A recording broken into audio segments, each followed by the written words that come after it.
Padayong nagpaayo sa usa ka ospital sa Davao City ang usa ka estudyante nga nakahiagom og grabeng paso sa lawas dihang siya ug duha niya ka classmate ang naaksidente atol sa gipaygayong science experiment sa ilang eskwelahan sa Moncayo, Davao de Oro. Ani ang report ni Kent Abrigana.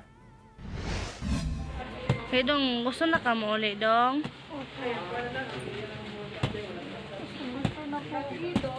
Mao kini ang sitwasyon sa grade 7 student nga si Alias Tonton sulod sa usa ka ospital sa Davao City. Nakahiagom siya og second-degree burn sa iyang kalawasan. Human nalakip kasunog atol sa ilang science experiment sa Awaw National High School sa Awaw, Moncayo, Davao de Oro pasado alas 11 Huwebes sa buntag. Kauban ni Alias Tonton ang iyang duha pa ka classmate ni adtong higayuna nga nangapaso sab apan minor injuries lang ang nahiaguman. Gili yung miresponde ang MDRMO o gidala sa Monte Vista Provincial Hospital ang tulo ka mga estudyante. Hinuon, gipapauli dayon ang duha nga naa sa maayong kondisyon karon. Samtang si Alias Tonton ang gidiretso sa ospital sa Davao City tungod sa grabing mga paso sa lawas. Sumala sa Moncayo Police. Nagpaygayon og experiment ang science teacher nga si Melvin Akyatan nga dihang kalit misilaab ang kalayo. Matod pa sa teacher, iyan ang ikuha to niya tong beaker cup. Tanaw niya, wala na ikuan, wala na kalayo. Iyan ang gidugangan o ethyl alcohol. Maotong ni kalit og silaob ang kalayo.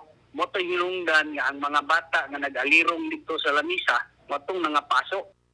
Sakit kuno kaayo alang sa amahan nga si Edwin kay gawas sa kugihan, pursigido sab sa pag-eskwela ang iyang anak. Ay, maayo man kay siya, sir, kay kung amo kay absent na sa eskwelahan, sir, manggulay, magsuri pa man ay gulayon kay sir. Gilayong mihatag og hinabang ang inahan sa teacher ngadto sa tulo ka mga estudyante nga napaso. Duna sab kini mensahe sa mga nagabash sa iyang anak online. Mukha lang ta sila nga wala man po nagituyo, wala man jud gusto nga mahitabo na. Wala gyud na kuan lang gyud na, aksidente lang gyud. Hinuon dili na mo pasakaapa og kaso ang mga ginikanan sa bata batok sa magtutudlo. May pasabot sab ang tulungaan kalabot sa hitabo. Naghimo na sab og kaugalingong investigasyon ang DepEd Region 11 kalabot sa hitabo. All regulations were followed. It's just unfortunate nga na incident lagi ngayon ni ani.